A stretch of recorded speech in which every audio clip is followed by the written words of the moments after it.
Hello friends, आपका स्वागत है आपके अपने YouTube channel B.Ed point two point education में।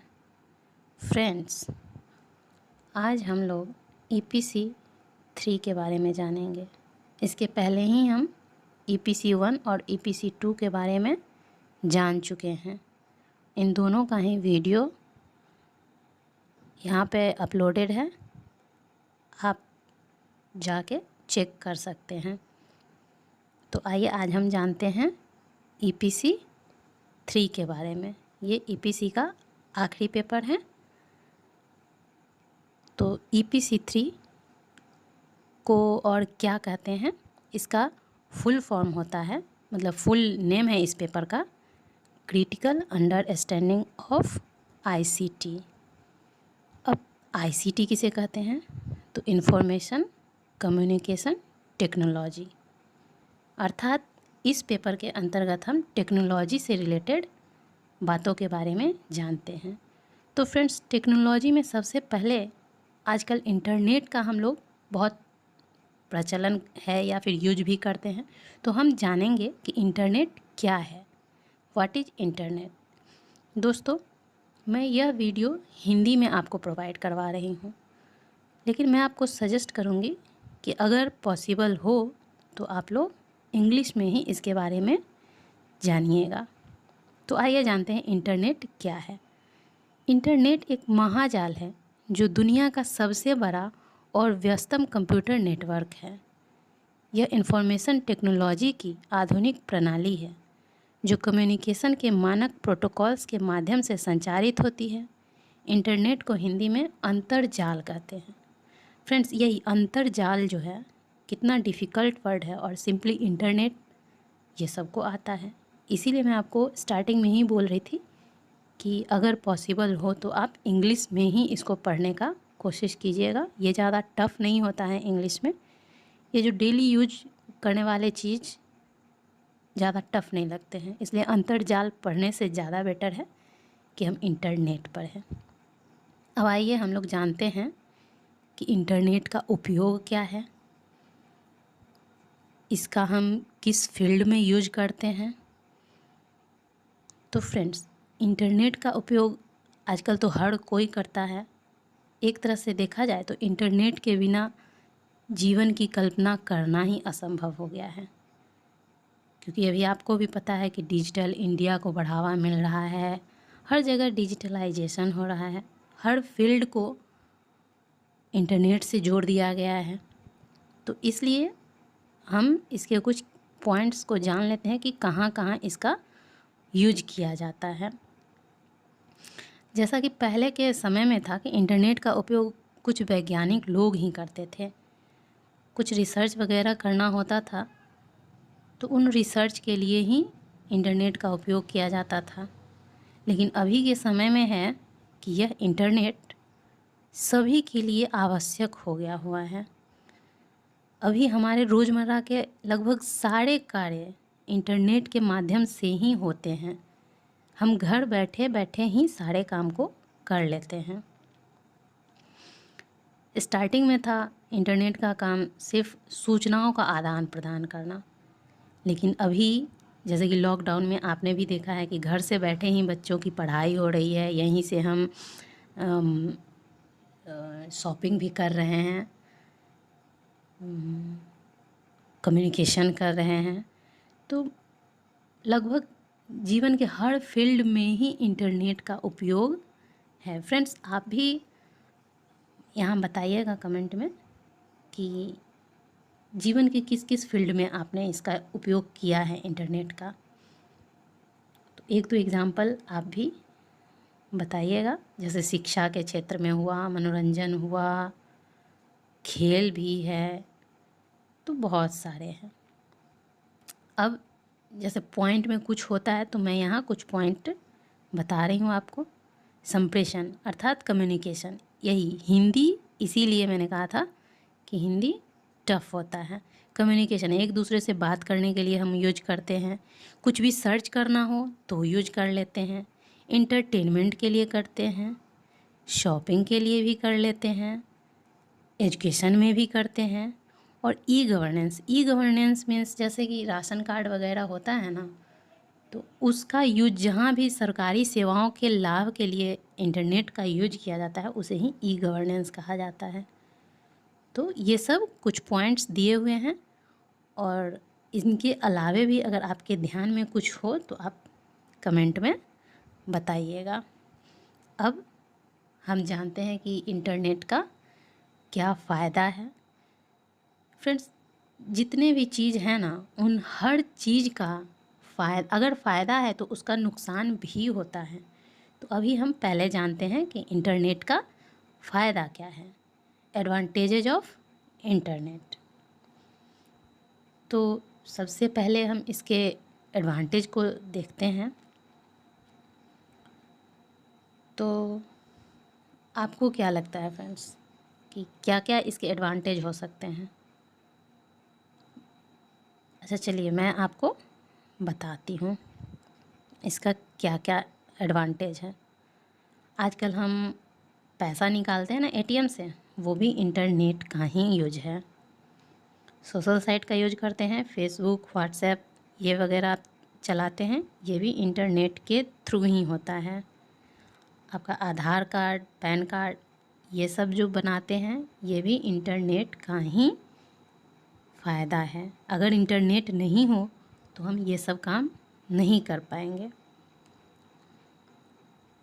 बहुत सारे ऑनलाइन सर्विस हैं, जैसे कि बैंक में आप जाते हैं, रेलवे टिकट बुक करते हैं, तो ये सब आखिर इंटरनेट का ही फ़ायदा है ना, कि आप घर बैठे बैठे, पहले के ज़माने में हम जाना पड़ता था, अगर टिकट लेना हो तो आपको रेलवे स्टेशन जाके वहाँ लाइन में लग के खड़े होना पड़ता था।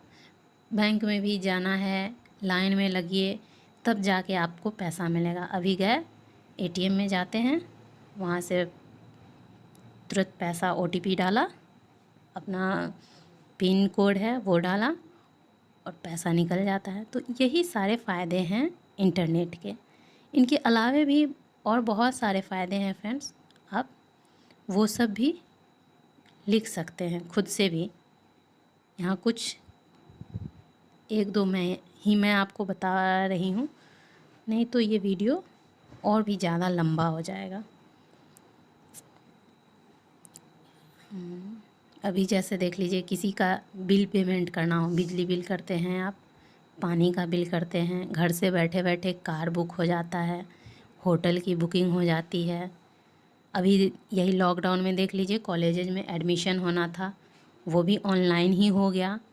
कोई भी फॉर्म फिलअप हम करते हैं तो वो भी ऑनलाइन हो जाता है। ये सारा इंटरनेट का ही फ़ायदा है। अगर इंटरनेट नहीं हो तो ये सब काम नहीं हो पाएगा। अभी जैसे देखिए, किसी भी टॉपिक के बारे में जानना है, तुरंत मोबाइल निकाले, सर्च किए, उसका आंसर आपके सामने है। जब आपका पढ़ाई ख़त्म हो जाएगा तो जॉब सर्च करने में भी आप इंटरनेट का यूज कर सकते हैं, उसके लिए भी यह काफ़ी फ़ायदेमंद होता है। अभी जैसे ऑनलाइन एग्ज़ाम्स कंडक्ट करवाए जा रहे हैं, वो भी इंटरनेट के ही द्वारा हो रहा है। तो फ्रेंड्स, इंटरनेट के ये सब फ़ायदे हैं। इसके अलावा जैसा कि पहले भी मैं बोल चुकी हूँ कि जिस भी चीज़ का फ़ायदा है उसका कुछ ना कुछ नुकसान भी अवश्य ही है। तो फ्रेंड्स, अगर उसका सही फील्ड में यूज किया जाए तो वो एडवांटेज कहलाया, और अगर उसी चीज़ का गलत चीज़ों के लिए यूज किया जाए तो वो उसका डिसएडवांटेज कहलाएगा। अब जैसे अगर आप सोशल साइट का ही है तो उसको टोटली डिसएडवांटेज नहीं कहा जाएगा। सोशल साइट के द्वारा हम घर बैठे बैठे अपनों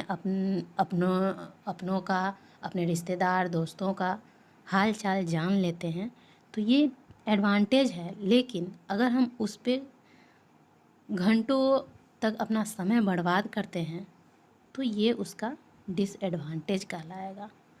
तो ये टोटली डिपेंड करता है कि आप किसी चीज़ का यूटिलाइज कैसे करते हैं। अगर आप उसका गलत यूज करेंगे तो वो डिसएडवांटेज बन जाएगा, अदरवाइज सही तरीके से यूज किया जाए तो वो एडवांटेज है। अब आइए हम जानेंगे इंटरनेट का डिसएडवांटेज क्या होता है। तो फ्रेंड्स, इसकी डिसएडवांटेज का सबसे पहला पॉइंट होगा कि ये बहुत ज़्यादा समय बर्बाद करता है लोगों का। अभी जैसे कि सोशल साइट को ही ले लीजिए, तो अगर जस्ट कुछ देखना हो, कुछ जानना हो, उतने तक ही आप अगर यूज करते हैं तब तो ठीक है, लेकिन अगर उसमें हम भटक गए तो फिर वही डिसएडवांटेज हो जाएगा उसका। तो इसलिए इसको समय की बर्बादी भी कह सकते हैं। दूसरा है कि यह मुफ्त में नहीं मिलता है इंटरनेट, इसके लिए पैसे पे करने पड़ते हैं। तो फ्रेंड्स, अगर हम पैसा पे करते हैं किसी चीज़ के लिए तो उसका सही फील्ड में यूज किया जाए। अगर वही सही में नहीं करते हैं तो फिर वो डिसएडवांटेज ही कहलाएगा।